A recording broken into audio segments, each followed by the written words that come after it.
Damos gracias por la oportunidad, Señor, de tener este lugar a donde reunirnos, la oportunidad de tener tu palabra, la oportunidad de tener tu Santo Espíritu, Señor, porque tú has prometido darnos tu Santo Espíritu.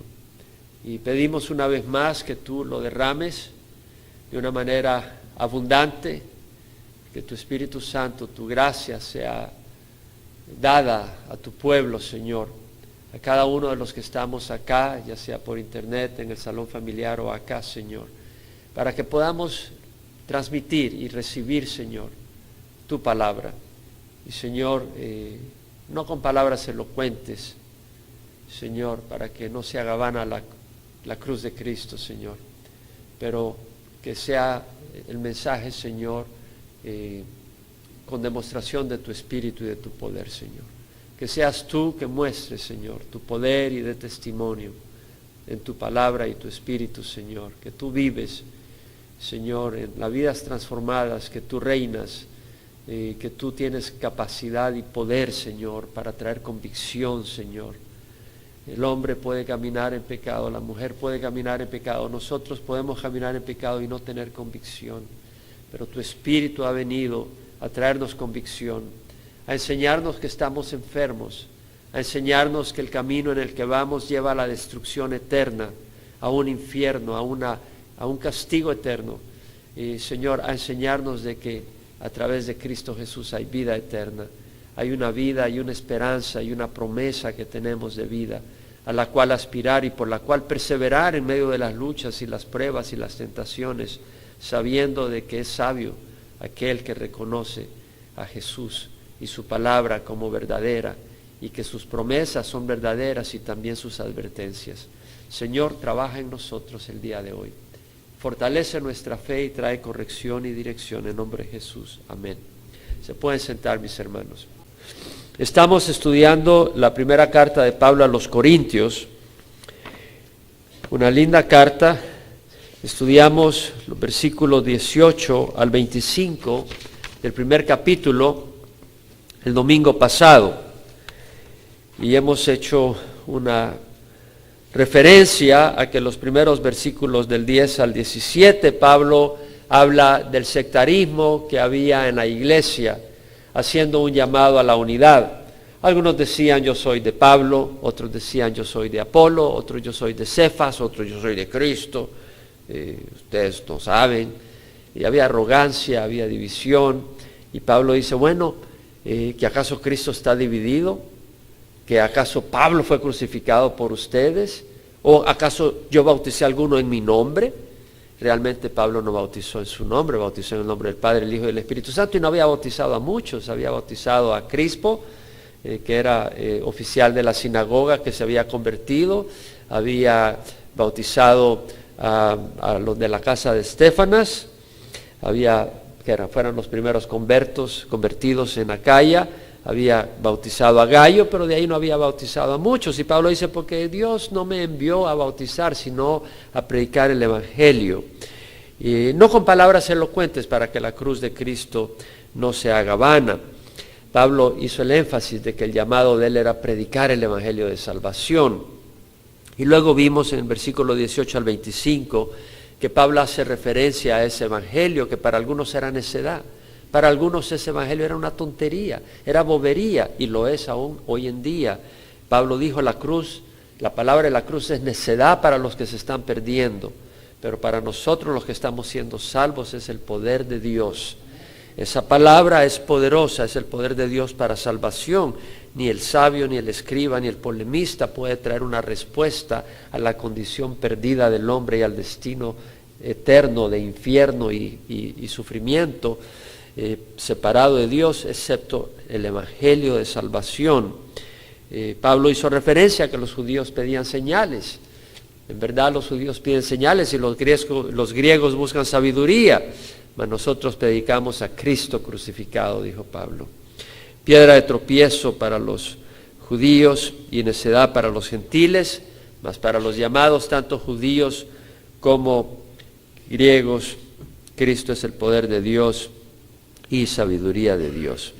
Ahora, Pablo en el versículo 26 al 31 va a hacer referencia a los llamados. ¿Quiénes son los que Dios ha llamado, ha invitado a su banquete celestial? Y hace referencia a la naturaleza de estos que somos los llamados.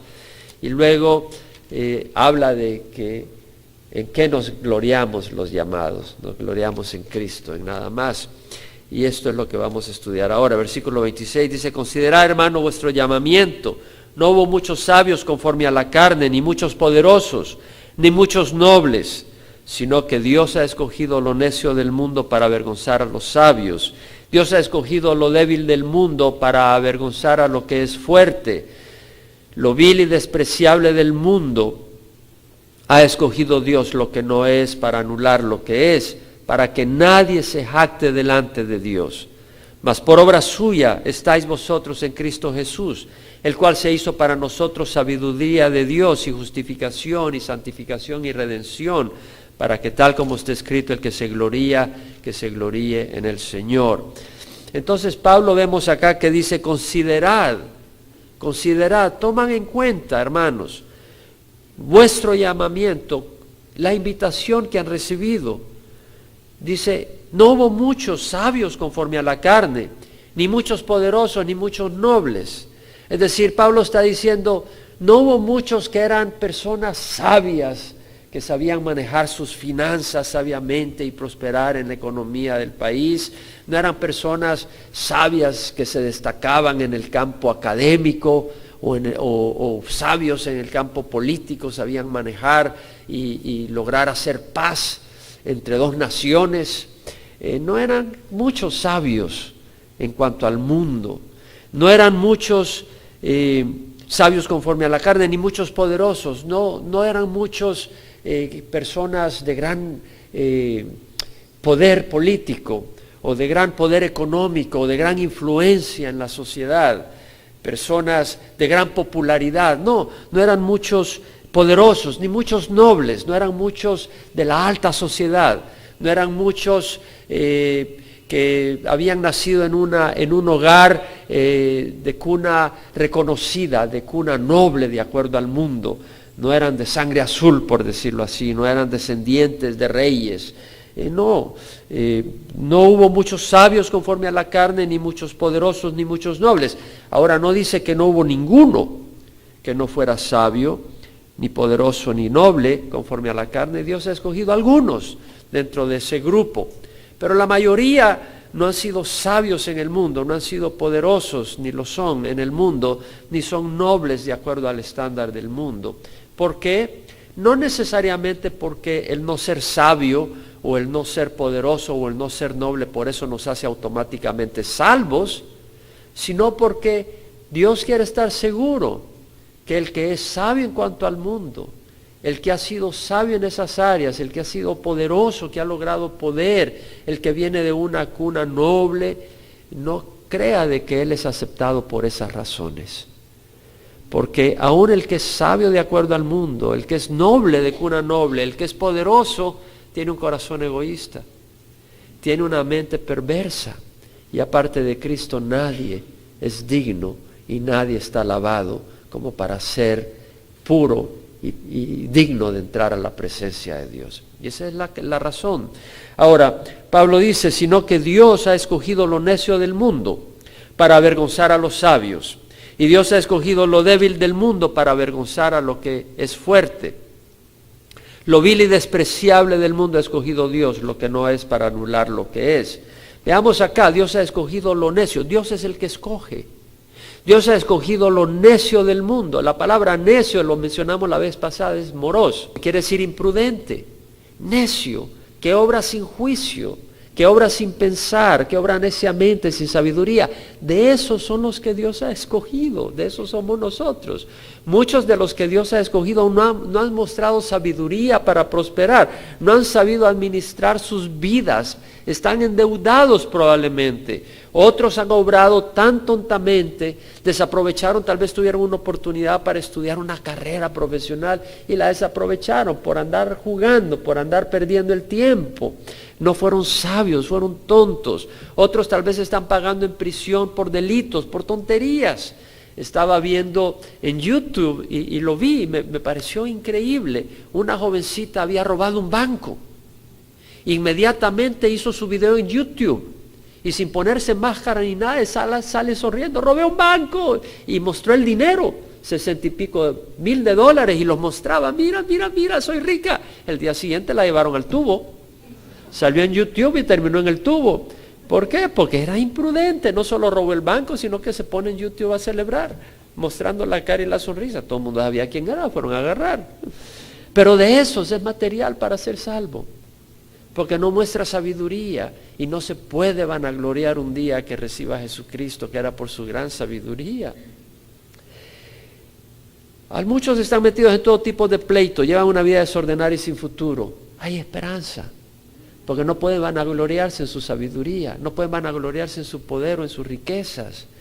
Dios ha escogido lo necio del mundo para avergonzar a los sabios. Avergonzar quiere decir avergonzar, es decir, la persona que tiene su confianza o su esperanza en algo que le resulta un fracaso, que le resulta inútil. Aquello en lo que tú te glorías y no te funciona. Por ejemplo, alguien anda ahí con su carrito y dice, me acabo de comprar este carro de $40,000. Este me lleva hasta la China. Y el tuyo del año 1943 se va a quedar ahí nomás. Vámonos a echarnos una taquitos a Riverside, vámonos. Y en medio camino, el carro de miles de dólares se quedó en medio camino, y el otro ahí fue llegando a Riverside sin problema. Entonces el otro quedó avergonzado de toda su vanagloria. Y lo que está diciendo, que Dios ha escogido lo necio del mundo para avergonzar a los sabios, es decir, el necio del mundo, porque ha puesto su confianza, si la ha puesto en Jesucristo, esa confianza no va a traerle vergüenza. Pero el sabio que ha confiado en su sabiduría, en sus 3 grados universitarios, o en sus capacidades y habilidades para manejar en la política, a la hora de estar presente ante Dios, se va a avergonzar, porque no va a tener nada que presentar ante Dios, porque se va a ver su podredumbre ante la luz de Dios, y va a quedar avergonzado porque no tiene nada en que vanagloriarse ante Dios. Eso es lo que está diciendo. Dios ha escogido lo necio del mundo para avergonzar a los sabios. Dios ha escogido lo débil del mundo. Y la palabra débil, estena, lo débil del mundo, lo quité, ahí lo tenía. Dios ha escogido lo débil del mundo para avergonzar a lo que es fuerte. Muchos no tienen mucho dinero, poder o autoridad en la sociedad, no tienen voz ni voto. Otros tal vez son débiles en la ley moral, no pueden decir no a las drogas, tal vez no pueden decirle no al alcohol, tal vez no pueden decirle no al adulterio, a la fornicación o a la prostitución. Son débiles en cuanto a la ley moral, no tienen. Y sin embargo, el Señor, cuando vino, los que recibieron rápidamente al Señor eran los que estaban en el pecado. No tenían fuerza para resistir al pecado, porque el que cree que tiene fuerza para resistir el pecado dice, bueno, yo no cometo adulterio, pero con la mente está cometiendo todo tipo de adulterio. Tal vez dice, yo no robo, y qué bueno que no robas, pero le estás robando al Señor. O tal vez no le estás pagando el salario justo a tus empleados.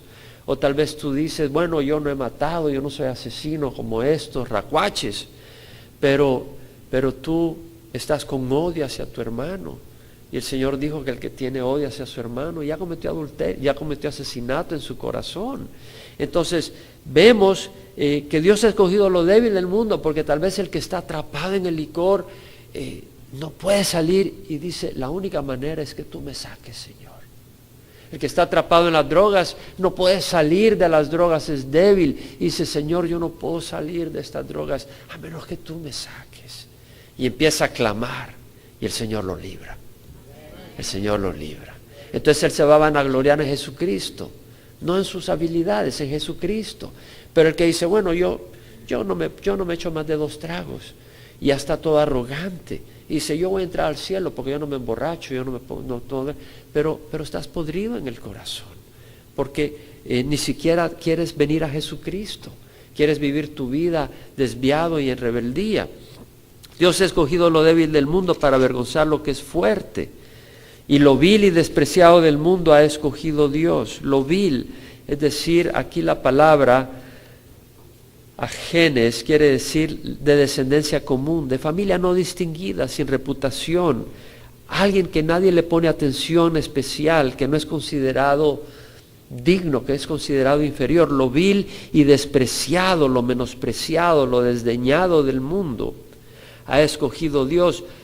Lo que no es, lo que no tiene ningún valor en la sociedad, para anular, para ser inefectivo, para mostrar que no tiene utilidad, lo que es, lo que la sociedad valora, las personas famosas. Cuando venga el Señor vamos a ver cómo van a cambiar las cosas, el valor de las cosas. Lo que va a valer es el corazón arrepentido y contrito. El corazón contrito y humillado, oh Dios, no despreciarás. No el corazón arrogante. Y dice la palabra, para que nadie se jacte delante de Dios. Para que nadie se jacte, para que nadie se gloríe, para que nadie se hinche, para que nadie se infle, para que nadie se regocije delante de Dios que tiene algo que mostrarle de su propio esfuerzo. No. Nadie se puede jactar de su justicia y de su rectitud ante Dios. Hemos sido vestidos, si hemos venido a Cristo, con la justicia de Cristo, porque Él pagó en la cruz para que nosotros fuéramos revestidos de su justicia. Entonces, cuidado, porque Pablo dice, ¿quién te distingue qué tienes que no recibiste? Y si lo recibiste, ¿por qué te jactas como que si no lo hubieras recibido? Si tienes un don de Dios, si tienes conocimiento de Dios, no te jactes de ti, sino de Dios que tuvo misericordia para abrir tus ojos. Pablo dijo claramente, lo estudiamos en el libro de Romanos, como está escrito, no hay justo ni aun uno, no hay quien entienda, no hay quien busque a Dios, todos se hicieron inútiles, a una se hicieron inútiles, todos se han desviado, no hay quien haga lo bueno, no hay ni siquiera uno. O sea, Pablo declaró que tanto judíos como griegos todos estaban bajo pecados, todos estaban bajo pecado. Por eso dijo, como está escrito, no hay justo ni aun uno, no hay quien entienda, no hay quien busque a Dios. Si tú buscas a Dios hoy en la mañana, es porque Dios ha puesto en tu corazón la necesidad de buscarle. Todos se han desviado, todos se han hecho inútiles, no hay quien haga lo bueno, no hay ni siquiera uno. Ese es el dictamen de Dios. Y luego en Romanos 3:23 dice, pues todos pecaron y no alcanzan la gloria de Dios, siendo justificados gratuitamente por su gracia, por medio de la redención que es en Cristo Jesús. Entonces lo que nos hace aceptables es a través de la gracia, es la gracia de Jesús, el sacrificio de Jesús, ese favor que nos permite ser aceptables, al cual venimos por fe. Ahora, luego Pablo dice, mas por obra suya estáis vosotros en Cristo Jesús, el cual se hizo para nosotros sabiduría de Dios y justificación y santificación y redención. Mas por obra suya estáis vosotros en Cristo Jesús, es la obra de Dios. Si tú ahora estás en Cristo Jesús es porque Dios ha trabajado en tu corazón. Claro, tú tuviste que aceptar, pero Dios estuvo tocando la puerta de tu corazón. No es algo grandioso que hayamos hecho para merecerlo. Cuando tú lees la parábola de la oveja perdida, ese pastor que pierde su oveja, tiene 100 ovejas y deja las 99 en el campo y sale en busca de la oveja perdida. ¿Qué bueno hizo la oveja perdida? Nada, perderse fue lo que hizo, desviarse. ¿No? Eso fue lo que hizo. Pero el pastor fue y dejó las 99 y fue en búsqueda de ella, hasta que la encontró y se la puso sobre sus hombros y llegó de regreso a su casa feliz, invitó a sus amigos y a vecinos a decirle, regocijaos conmigo que esta oveja estaba perdida y la he encontrado. Es decir, darle gracias a Dios que le salvó de la destrucción, ¿verdad? Lo mismo la parábola de la moneda de plata, la mujer que tenía 10 monedas de plata y se le extravió una y encendió la luz por todos lados, por todos los recovecos de la casa, por todas las esquinas, encendió la luz y mostró a ver, y barrió la casa por todos lados a ver si dentro de la basura estaba la monedita de plata, hasta que la halló. Y cuando la halló, llegó y invitó a sus amigas, a sus vecinas a celebrar que había encontrado esa moneda valiosa. Entonces vemos que la moneda se perdió, fue la señora, la mujer la que lo buscó y lo encontró. Y lo mismo, el que merece la gloria de que nosotros hayamos sido encontrados por el Señor es que Él nos encontró. Eso es. Entonces, por obra suya estás vosotros en Cristo Jesús, el cual se hizo, es por obra suya, el cual se hizo para nosotros sabiduría de Dios. Es decir, se requiere sabiduría para entrar al reino de los cielos. Esa sabiduría está en Cristo. Cristo, al recibir a Cristo, Él es nuestra sabiduría. Él es el que nos da la entrada al reino de los cielos. Él se hizo para nosotros sabiduría de Dios. ¿Quieres conocer la sabiduría de Dios? Está personificada en Cristo Jesús. Su vida, sus acciones, su manera de actuar muestra la sabiduría de Dios. Él se hizo también justificación, es decir, que somos declarados justos porque Él pagó la deuda para que pudiéramos salir justos, libres de deuda. ¿Cómo se hizo la justificación? Muriendo en la cruz. Entonces, Él es nuestra justificación. Cuando entremos al cielo no vamos a decir, yo he sido justificado por mis obras. No, yo he sido justificado por la obra de Jesús en el Calvario. Él se hizo por nosotros justificación y santificación. ¿Qué quiere decir santificación? Santificación quiere decir apartado. Jesús nos ha apartado para Dios. Él mismo se hizo santificación. ¿En qué sentido? Que Él es el que nos aparta. Si alguno está en Cristo, nueva criatura es. Entonces, al venir a Cristo, Él nos aparta del lodo de la destrucción.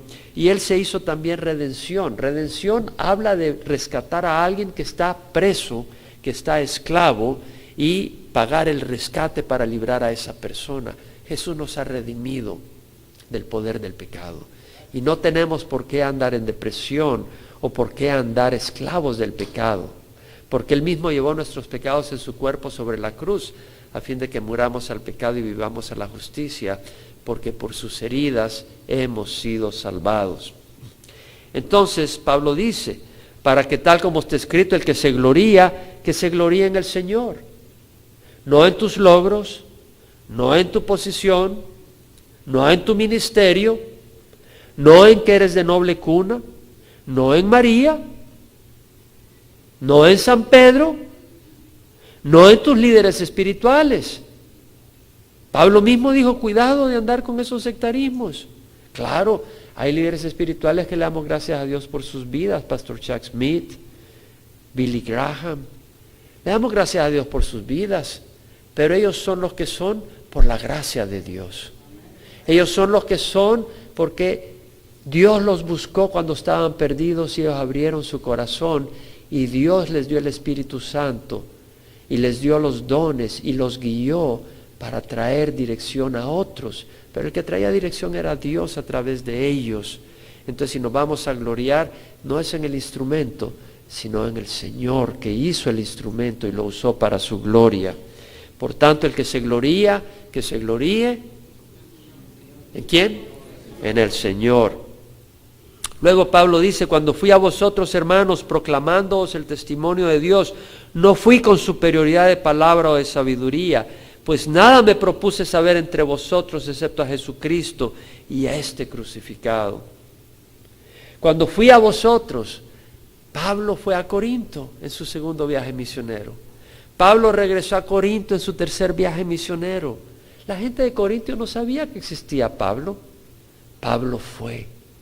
Y así nosotros vamos a nuestros vecinos, vamos a otros países llevando el Evangelio.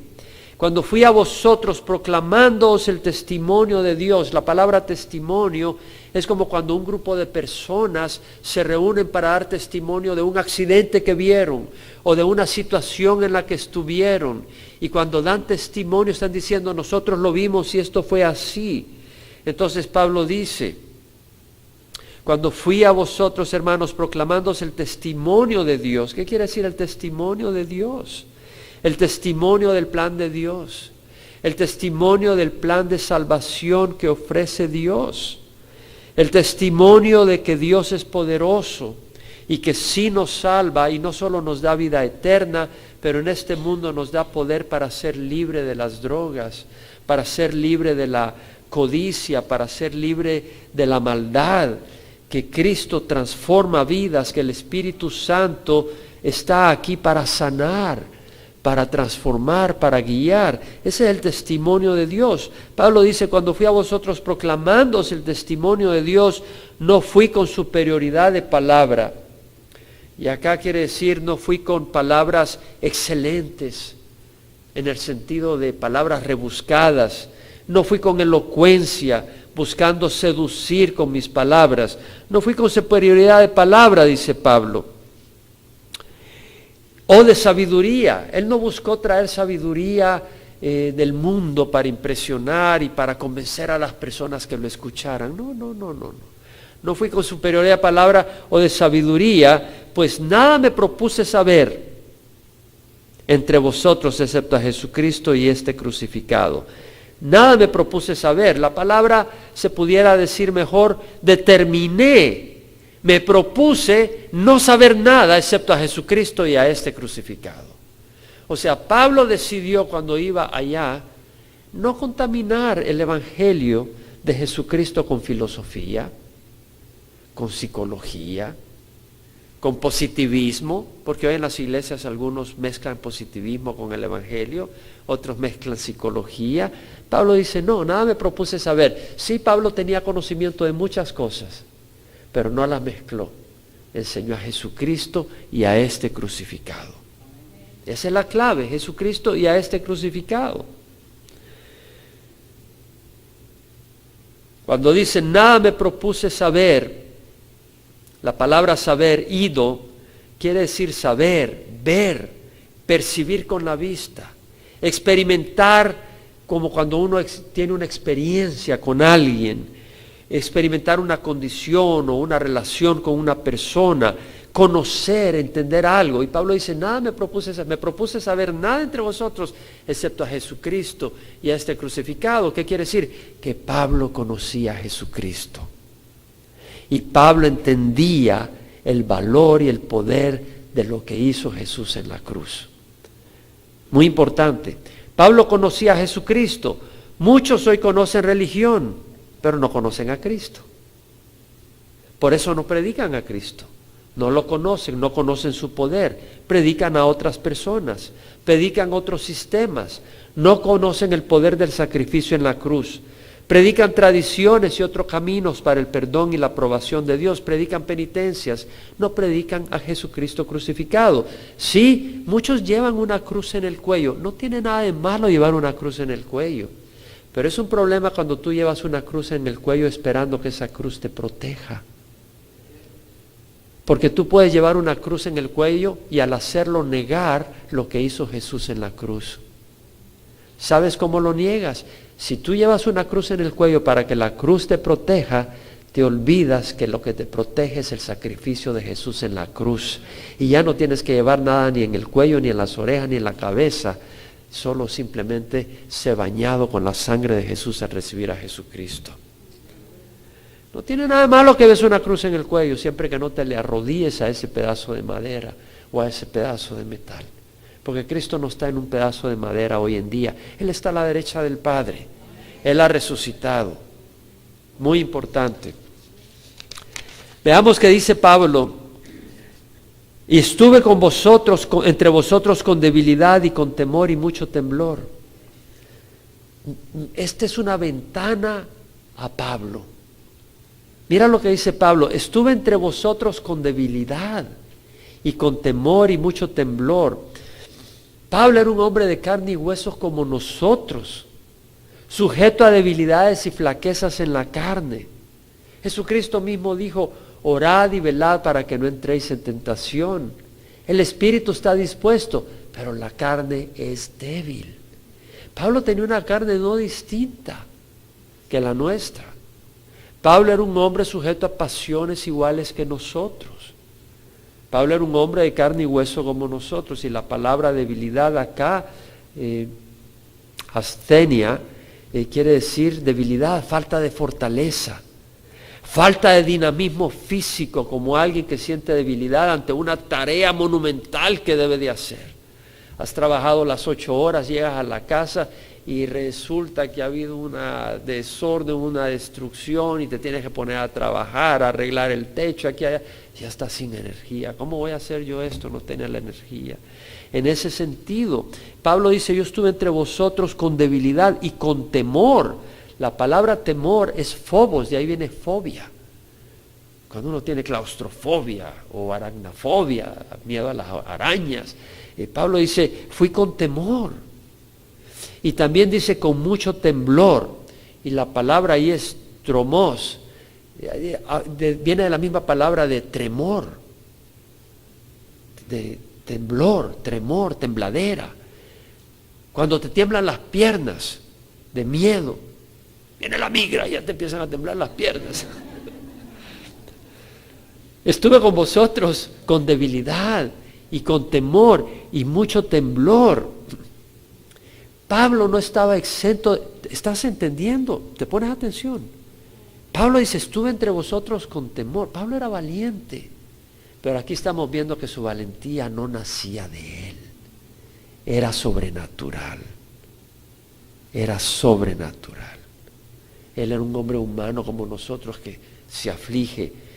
De hecho, cuando estaba en Damasco, después de que recibió al Señor, llegando a Damasco, bueno, cuando iba camino a Damasco tuvo la experiencia, llegó a Damasco y recibió al Señor y fue bautizado y empezó a predicar. Los judíos se enojaron y lo querían matar. ¿Y qué hizo Pablo? No dijo, yo soy valiente, adelante, que las balas, bueno, no habían balas en ese tiempo, las espadas y las piedras no me hacen daño. No, Pablo no dijo eso. Lo sacaron por una canasta en la noche, por un agujero que hicieron en la muralla, y por ahí lo sacaron de noche. O sea, Pablo no quería que lo aplastaran y que lo mataran. No era un hombre tonto, era un hombre que quería sobrevivir, era un hombre que estimaba su vida física, pero llegó a estimarla solo para el servicio de Dios. Y estuvo dispuesto a entregarla para el servicio de Dios. No quiere decir que su carne no se le ponía como carne gallina a veces cuando venían las cosas contra él. En Jerusalén, cuando supo del complot contra su vida, mandó a avisarle al comandante, porque el sobrino, el hijo de la hermana de Pablo, llegó a decirle, te quieren matar, y lo que van a hacer es que el Sanedrín va a decir que quiere tener una reunión contigo para poder discutir un poco más la situación tuya, y cuando vayan el centurión y los soldados y te lleven hacia la reunión con el Sanedrín, va a venir un grupo de judíos que vienen a matarte. Entonces cuando Pablo supo, dijo, lleven a este muchacho al centurión, y el centurión al comandante. Le avisaron. ¿Por qué? Pablo no quería que lo mataran. Pablo pues quería sobrevivir. En 2 Corintios 1, 8 al 10 habla de la aflicción sufrida en Asia. Y dice, fuimos abrumados sobremanera, abrumados más allá de nuestras fuerzas, de modo que hasta perdimos la esperanza de salir con vida. Entendamos que Pablo dice, estuve entre vosotros con debilidad y con temor y con mucho temblor.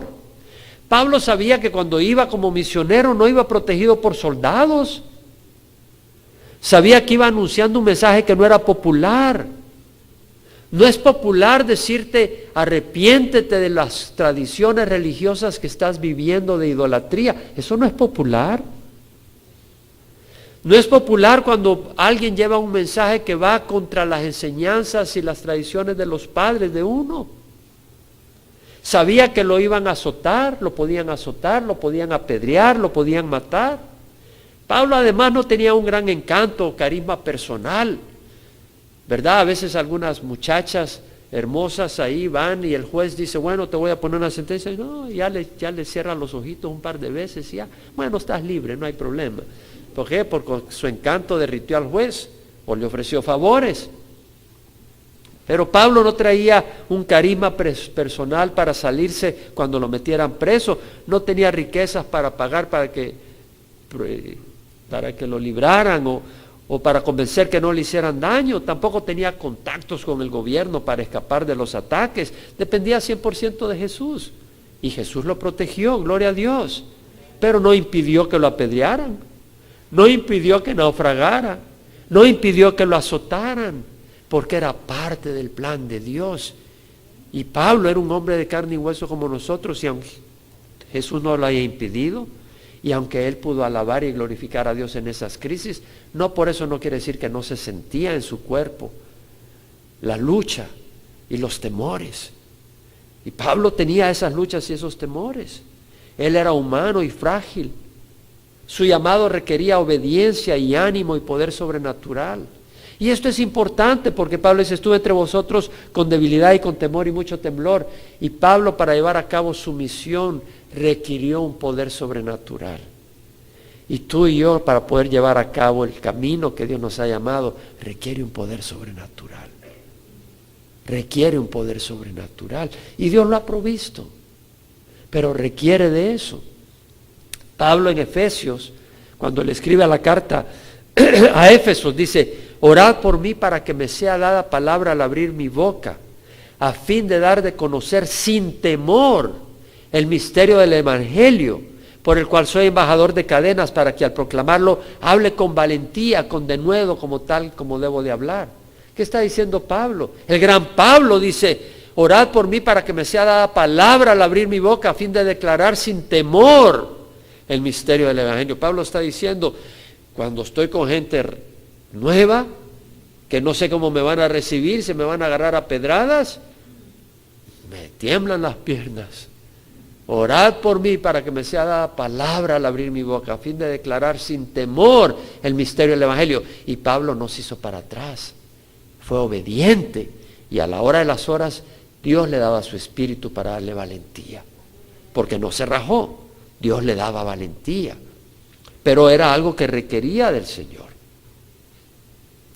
El secreto de Pablo era su entrega a Jesús sin reservas, fueran cuales fueran las consecuencias, y confiaba en el Señor darle la fuerza para sostenerlo en medio de las crisis.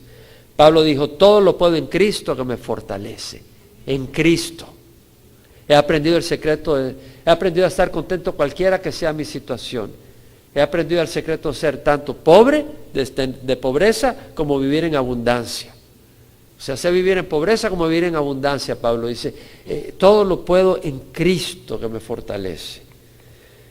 Cuando escribe su segunda carta a Timoteo, poquito antes de morir, dice, mi primera defensa, nadie estuvo a mi lado, todos me abandonaron, que no se les tenga en cuenta. Pero el Señor estuvo conmigo y me fortaleció, a fin de que por mí se cumpliera cabalmente la proclamación del mensaje y que los gentiles oyeran, y fui librado de la boca del león. El Señor me librará de toda obra mala, dijo Pablo, y me traerá salvo a su reino celestial. A Él sea la gloria por los siglos de los siglos. Amén. Es decir, Pablo dice, a Él sea la gloria, porque ¿quién lo fortaleció? El Señor. El Señor estuvo conmigo y me fortaleció, a fin de que por mí se cumpliera cabalmente la proclamación del Evangelio. O sea, Pablo fue fortalecido cuando lo habían abandonado todos, para ser valiente y no hacerse para atrás en la hora de la prueba. Pablo honraba su llamado, amaba a Jesús y la salvación de las almas, considerándolas más importantes que cualquier posesión o su vida misma. No quiere decir que por eso no fuera sujeto a temores y a debilidades, pero él había entregado su vida a Jesús y dijo, en ninguna manera estimo mi vida como valiosa para mí mismo, a fin de terminar mi carrera y el ministerio que recibí del Señor Jesús para dar testimonio solemnemente del Evangelio de la gracia de Dios. Hechos 20:24. O sea, Pablo dice, no considero de ninguna manera mi vida como valiosa para mí mismo. Es decir, Pablo, claro, si te quieren apedrear, te quieren hacer daño, se van a burlar de ti, te duele. Pero Pablo había ya tomado una decisión. Yo voy a servir a Jesucristo. Y esa es la base para tener la fuerza que necesitas en las crisis de la vida. Tú no puedes decir, bueno, yo voy a tratar de servir a Jesús. Yo voy a tratar de caminar con Jesús y si la cosa se pone color de hormiga, me rajo. A eso no fortalece el Señor. El Señor fortalece a los que dicen, yo voy a seguir a Jesús, llueve, tiemble, truene, pase lo que pase, vengan enfermedades, lo que sea, yo voy a seguir a Jesucristo.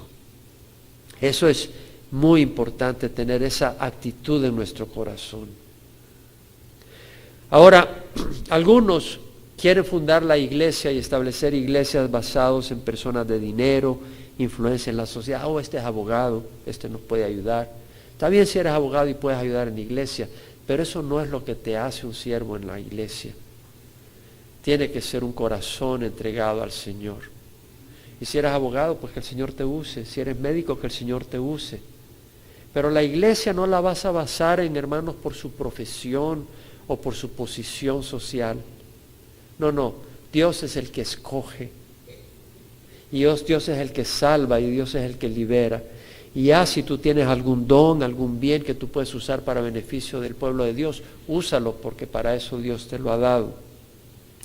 Pablo solo contaba con Jesús y el Evangelio y el Espíritu Santo, y fueron suficientes para llevar a cabo su obra. Dios no usa hombres fuertes, Dios usa hombres obedientes, mujeres obedientes para ser canales de su poder. Mira la historia de Gedeón. Si vas al libro de Jueces, capítulo 6, vemos que dice: los hijos de Israel hicieron lo malo ante los ojos de Jehová, y el Señor los entregó en manos de Madián por 7 años. Y el poder de Madián prevaleció sobre Israel. Por causa de los madianitas, los hijos de Israel se hicieron escondites en las montañas y en las cavernas y en los lugares fortificados. Vemos que había llegado a tal la crisis que se escondían en las montañas y en las cavernas y en las fosas. Sucedía que cuando los hijos de Israel sembraban, los madianitas venían con los amalecitas y los hijos del oriente y subían contra ellos, acampaban frente a ellos y destruían el producto de la tierra hasta Gaza. Y no dejaban sustento alguno en Israel, ni oveja, ni buey, ni asno, porque subían con su ganado y sus tiendas, y entraban como langostas en multitud, tanto ellos como sus camellos eran innumerables, y entraban en la tierra para devastarla. Vemos que el enemigo era abundante, era enorme, era grande, era una cantidad tremenda. Los tenían paralizados, los tenían empobrecidos. Y cuando los hijos de Israel clamaron al Señor a causa de Madián, el Señor envió a los hijos de Israel un profeta que les dijo: así dice Jehová, Dios de Israel: fui yo el que os hice subir de Egipto y os saqué de la casa de servidumbre. Os libré de la mano de los egipcios y de mano de todos vuestros opresores. Los desalojé delante de vosotros, os di su tierra y os dije: yo soy Jehová vuestro Dios. No temeréis a los dioses de los amorreos en cuya tierra habitáis, pero no me habéis obedecido. Y vino el ángel de Jehová y se sentó delante de la encina que está en Ofra, la cual pertenecía a Joás Abieserita. Y su hijo Gedeón estaba sacudiendo el trigo en el lagar para esconderlo de los madianitas. Estaba sacudiendo en el trigo, no en la era donde se sacude el trigo normalmente porque viene el viento y te ayuda a separar la paja del grano, sino que en el lagar donde se aplasta la uva para sacar el jugo de la uva, en el lagar, en un lugar escondido donde no lo vieran los madianitas. Ahí estaba atemorizado. El ángel del Señor se le apareció y le dijo: Jehová está contigo, valiente guerrero. Valiente guerrero. Y Gedeón le respondió: Señor mío, si Jehová está con nosotros, ¿por qué nos ha ocurrido todo esto? ¿Y dónde están todas tus maravillas que nuestros padres nos han contado, diciendo: no nos ha hecho Jehová subir de Egipto, pero ahora Jehová nos ha abandonado y nos ha entregado en manos de los madianitas? Un hombre que se sentía débil, incapacitado, fracasado, y Jehová lo miró y dijo: ve con esta tu fuerza y libra a Israel de la mano de los madianitas. ¿No te he enviado yo? Con tu fuerza limitada. Y él respondió: Señor, ¿cómo libraré a Israel? He aquí que mi familia es la más pobre en Manasés, y yo el menor de la casa de mi padre. Yo soy insignificante, dice Gedeón. Pero Jehová le dijo: ciertamente yo estaré contigo, derrotarás a Madián como un solo hombre. Y Gedeón creyó la promesa de Dios y no se hizo para atrás, como los 10 espías que rehusaron entrar a la tierra de Canaán. Y nosotros podemos hacernos para atrás cuando vemos el llamado que Dios nos da, lo que Dios requiere para nosotros. Podemos hacernos para atrás o podemos confiar en el Señor. Podemos decir: soy débil, Señor, para llegar tengo 15, 20, 30 años, Señor, tal vez me vas a llamar a los 70, a los 100, a los 90, no sé cuántos años más. Yo no creo que voy a poder caminar contigo y no fallarte todos estos años. No, pon los ojos en Jehová, pon los ojos en Jesús, Él lo va a llevar a cabo. Él lo va a llevar a cabo. Entonces Gedeón puso sus ojos en Dios. Él creyó la promesa del Señor y se fortaleció en el Señor. Y nosotros vamos a hacer lo mismo. En el libro de Hebreos, no voy a cubrir ahora, pero en el capítulo 11, el autor hace referencia a esos héroes de la fe que siendo débiles fueron hechos fuertes. Hebreos 11, 32 al 34, puedes leer. Siendo débiles fueron hechos fuertes. Entonces Pablo fue un hombre débil, pero fuerte en el Señor. Fuerte en el Señor. Entonces 1 Corintios 2, 4 al 5, Pablo dice, ni mi mensaje ni mi predicación fueron con palabras persuasivas de sabiduría, sino con la demostración del Espíritu y de poder. Mi mensaje, mi predicación no fueron con palabras persuasivas de sabiduría. Hoy enciendes la televisión y hay muchos programas religiosos donde te están tratando de persuadir con sabiduría mundana, con positivismo, filosofías, para cosas del mundo, estrategias del mundo para atraerte. No, Pablo dice, mi mensaje ni mi predicación no fueron con palabras persuasivas de sabiduría humana, sino con demostración del Espíritu y de poder. La palabra demostración quiere decir exactamente eso, demostración, una prueba que confirma o verifica algo, como cuando tú vas a un dealer para que te muestre carros y te dice, déjame mostrarte este carro, y ya te subes y te muestra que cómo va, cómo le da vuelta a las curvas, cómo frena, te demuestra que es un buen carro, no solo te lo dice, sino te lo demuestra. Entonces Pablo está diciendo, mi mensaje y mi predicación no fueron con palabras persuasivas de sabiduría, sino con demostración del Espíritu y de poder. ¿Cómo? El Espíritu mostró que era cierto lo que decía Pablo. Hubo poder no porque su predicación fuera impresionante, pero la palabra que decía era la palabra de Dios. No era porque su predicación estaba diseñada para entretener, para que la gente no se aburriera, pero porque la gente, por el Espíritu de Dios, recibieron el mensaje y se arrepintieron. Y personas que estaban en el licor, dejaron el licor. Personas que estaban en las drogas, dejaron las drogas.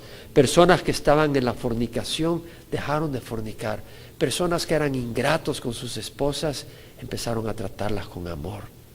Mujeres que eran abusivas de sus hijos o abusivas de sus propios esposos, empezaron a tratar con respeto a sus hijos, con amor a sus hijos y respeto a sus esposos. Hubo una demostración del Espíritu y de poder.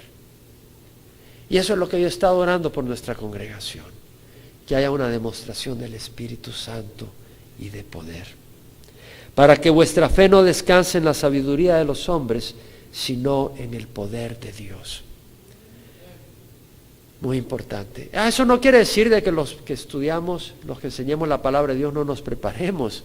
Claro, hay que prepararnos y usar todo don que Dios nos da, pero en lo que vamos a confiar no son en los dones de las personas, no es en las habilidades de las personas, sino en el poder de Dios, en la cruz de Cristo y en su Santo Espíritu. Amén.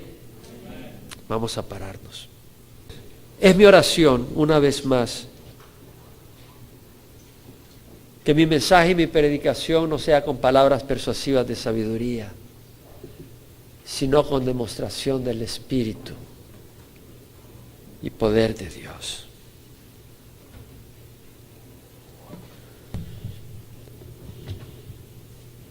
Y si tú has escuchado hoy la palabra del Señor y tú sabes que no has recibido a Cristo porque no le has dado tu vida, tal vez has dicho como el ejemplo que mencionaba, bueno, voy a tratar, vas a fracasar. No se trata de tratar, se trata de decidir. O le das tu corazón a Jesús o no se lo das. Has estado tratando y por eso has fracasado. Pues tú no puedes. Tienes que abrirle la puerta a Jesús. Él dijo, yo estoy a la puerta y toco. No dice si alguno trata, dice si alguno abre la puerta. Yo entraré y cenaré con él y él conmigo. Y eso es lo que quiere hacer el Señor, entrar en tu vida para darte vida nueva. A los suyos vino y los suyos no le recibieron.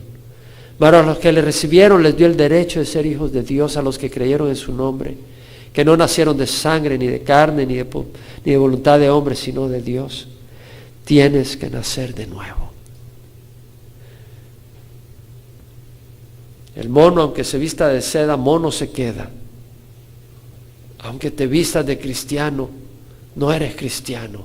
Tienes que recibir a Cristo en tu corazón. Aunque trates de hablar de cristiano, aunque trates de usar el lenguaje, tienes que recibirlo y rendir tu vida a Jesús.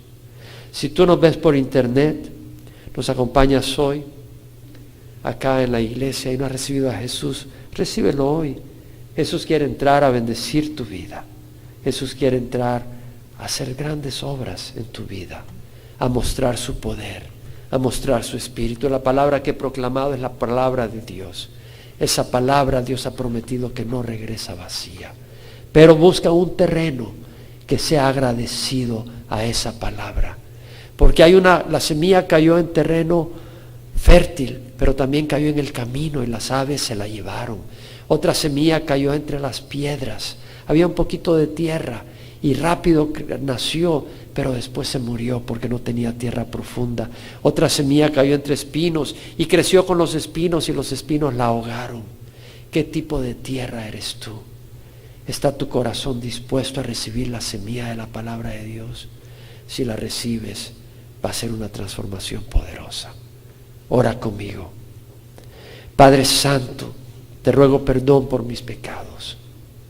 Hoy recibo a Jesucristo como Señor y Salvador mío. Hoy le entrego mi corazón sin reservas, entendiendo que no puedo caminar contigo si tú no me das el poder y la ayuda. Hoy, Señor, ruego tu Espíritu Santo que tú has prometido y por fe lo recibo. Te recibo como mi Padre, mi Señor y mi Salvador. Guíame, dame tu Espíritu para que sea obediente, dame entendimiento a tu palabra y ayúdame a hacer tu voluntad hasta el día que me lleves a casa. En nombre de Jesús, amén. Si has orado de corazón, el Señor ha entrado. Haznoslo saber, escríbenos a info@elvela.com para regocijarnos contigo.